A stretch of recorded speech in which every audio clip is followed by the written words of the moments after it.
तो अब क्या है अपना एफोरिज्म, प्रोनाउंसिएशन भी अच्छे से आना।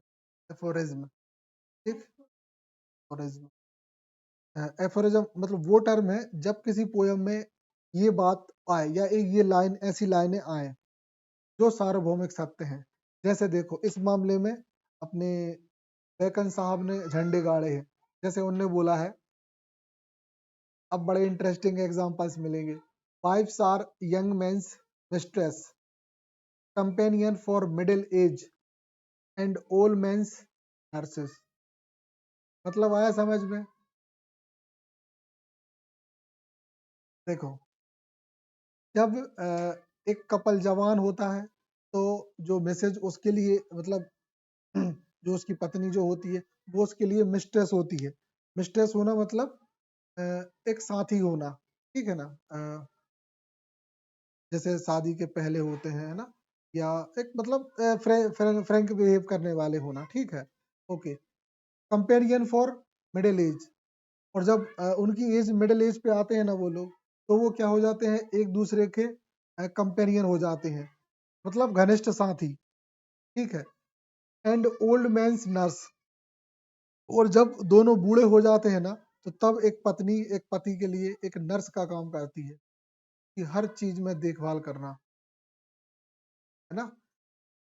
हाँ, यहाँ पे नर्स को ही ऐसे क्यों बोला कि देखभाल करने के लिए, क्योंकि वो जनरली फीमेल्स की एक टेंडेंसी होती है, वो मेल से ज्यादा समय तक जीने की कैपेसिटी रखती हैं। पहली चीज, एज में भी कम होती हैं और कैपेसिटी उनके पास ज्यादा बचती है। इसलिए आप देखना, दद्दा कहो पहले निपट जा, दादी कहो 20 साल और जिए,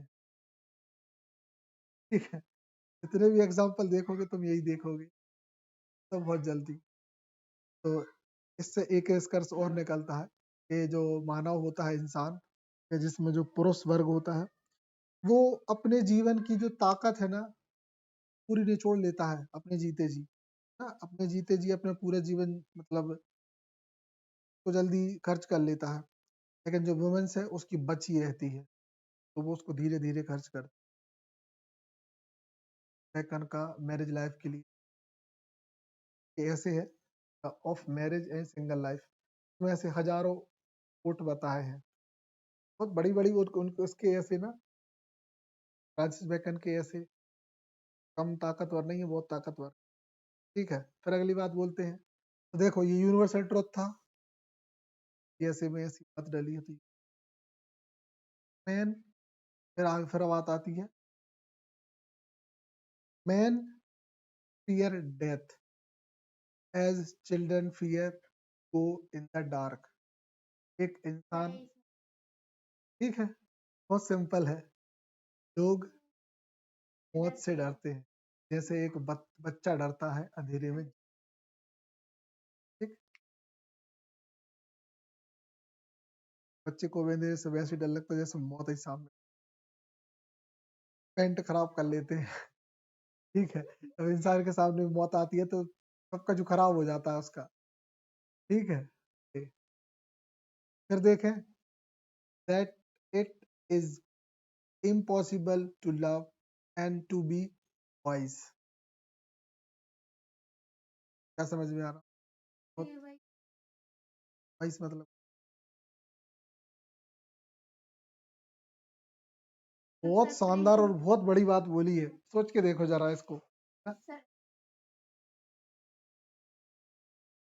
that it is impossible to love and to be wise. जिस तरीके से प्यार करना संभव नहीं है, उसी तरीके से अच्छा होना भी संभव नहीं है।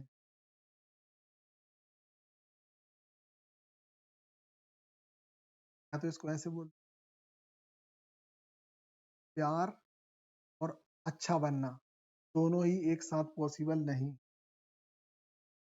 या तो आप किसी से प्रेम करोगे या फिर अच्छे बनोगे तो प्रेम नहीं हो सकता, प्रेम करोगे तो अच्छे नहीं रह सकते।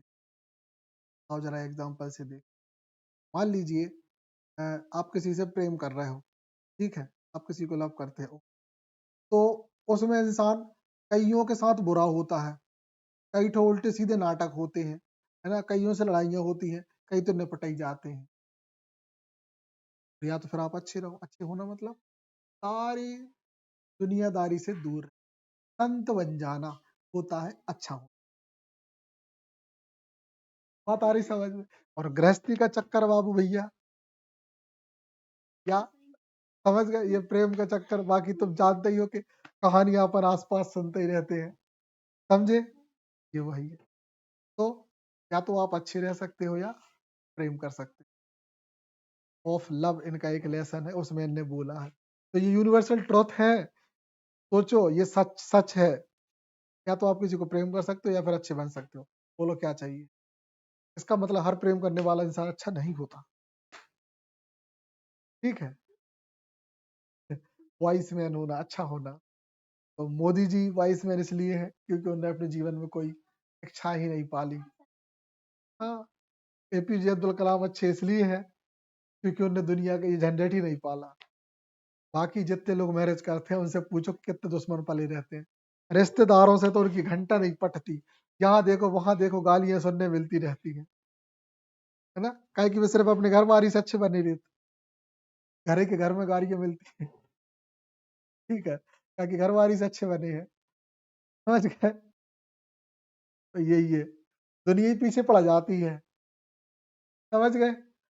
किसी भी तरीके से समझ लो, इंग्लिश में ये चीजें मिलती है। तो ये होता है एफोरिज्म, सोच के देखो। हालांकि ये चीजें देखो, एफोरिज्म के साथ साथ आप दो बड़ी चीज पढ़ रहे हो जो आपके नेक्स्ट ईयर के सिलेबस में है, फ्रांसिस बेकन है, ठीक है? तो फिर नेक्स्ट है, to err is human, to forgive divine. अगर आप इंसान बनना चाहते हो तो आपको दिव्यता छोड़नी होगी।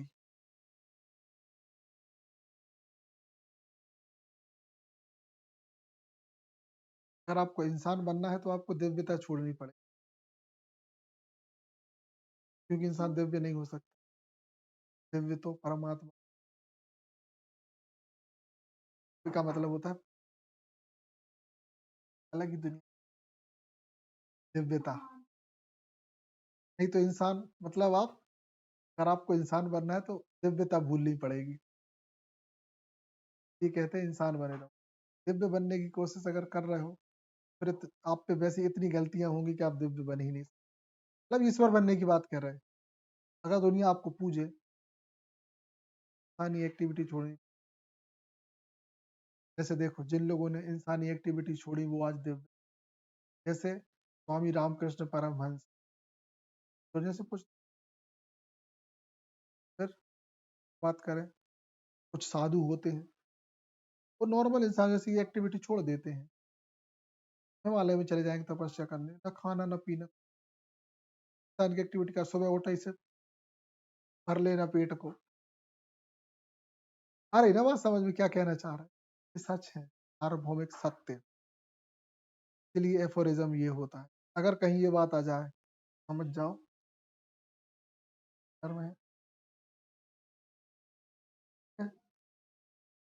आगे बढ़े। शानदार शानदार टर्म्स है, ये तो लिटरेचर में ना ये चीजें कमाल की हैं। हम लेंगी लेकिन बहुत बड़ा तीर मार लेंगे अब। चलो करें कंटिन्यू। नेक्स्ट देखें, बता दे रहे फटाफट, अब तुम इसके अंदाजे लगा देना। Authority forget a dying king. Authority forget a dying king. हमेशा जो वो जो अथॉरिटी होती है मरते हुए किंग को भूल जाती है। तो किंग मर रहा है उसको कोई यूज नहीं है, और अगले का स्वागत होगा। इसमें बोला है टेनीसन के, लॉर्ड टेनीसन के मोर्टेडी ऑर्थर में, the use of aphorism reflects the range of author's experience and added the universality to the text in which it is used। मतलब जो सार्वभौमिक सत्य हैं वो इसमें यूज किए जाते हैं एफोरिज्म में, ना? ठीक है, तो एफोरिज्म में एक, अब तुम समझ जाओगे तुम लोग जब कभी इन फ्यूचर देखोगे। तो एक और दे दिया, मैन प्रपोजेस, गॉड डिस्पोज। ये इंसान हमेशा बोलता है ना या मांगता है, और ईश्वर हमेशा उसको नकार देता है। ये सच है। अब ना, अपने भारत में मूर्खता है, अपने यहाँ हमेशा इंसान मंदिर में जाके ये भगवान ये दे। इंसान की कितनी गंदी आदत है, हमेशा ही भीख मांगते रहे।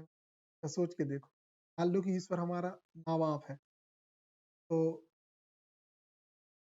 कौन माँ बाप को ऐसा हमेशा लगता होगा कि उसका बेटा हमेशा ही भीख मांगत रहे, और जब कुछ उनकी पसंद का करने का है तो निपक ले। ऐसा कोई मम्मी पापा करते होंगे? आपके मम्मी पापा से पूछो, आपसे कछु काम कही और आप निपट लिए, और फिर आप ऐसे कहो दे दे दे दे कछु दे। सुनेंगे आपकी? समझ गए? अच्छा काम करोगे तो बिना मांगे मिलेगा। बहुत बड़े सच है ये,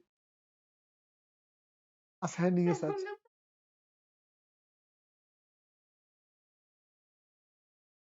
विश्वास नहीं कर, हमने ना बहुत लंबा समय हो गया, जितने भी रास्ते में मंदिर अंदर पड़ते हैं ना, माथा टेकना, यहाँ तक कि कई बार तो मंदिरों में चले जाते हैं, करता देखते रहते हैं, पैर पड़ना ही भूल जाते।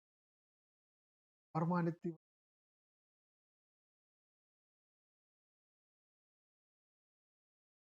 हम ना फालतू हम नहीं देने वाले, रुपये को हरियर वरियर हट। हाँ, जो बात अलग है, जैसे लौट के आ रहा है, पहले जो भिखारी बैठे थे उनको ऑब्जर्व कर लेते कि कौन पास कमाओ है खाना, ये सही में भूख लगी, फिर हम और देखा था तो दे दो, पैसा दे दो, काम ही नहीं, भूखा लग रहा है तो फटाक से दे दो। ये होता है भाई, कहीं भगवान तो यही चाह रहा था, पेट खाली बेचारे का, और सही में आज उसकी व्यवस्था बन नहीं रही, रात की सेटिंग नहीं बन रही उसकी खाने, अब दे दो बेटा, बस होगा हमारा रियल फूड का। ये है। फिर हम कुछ दिन पहले यहाँ गए थे, तो देवी का मेला लगता है, वहां पे भिखारी बैठे वो मांग रहे, तो दे दो बेटा।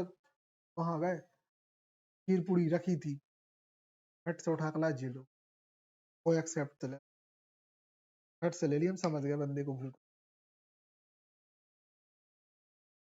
ये यही चाहता है, मैन प्रपोजेस, है ना, और गॉड डिस्पोजेस, चार बातें हैं। ठीक है, ये हमारी एक टर्म पूरी हो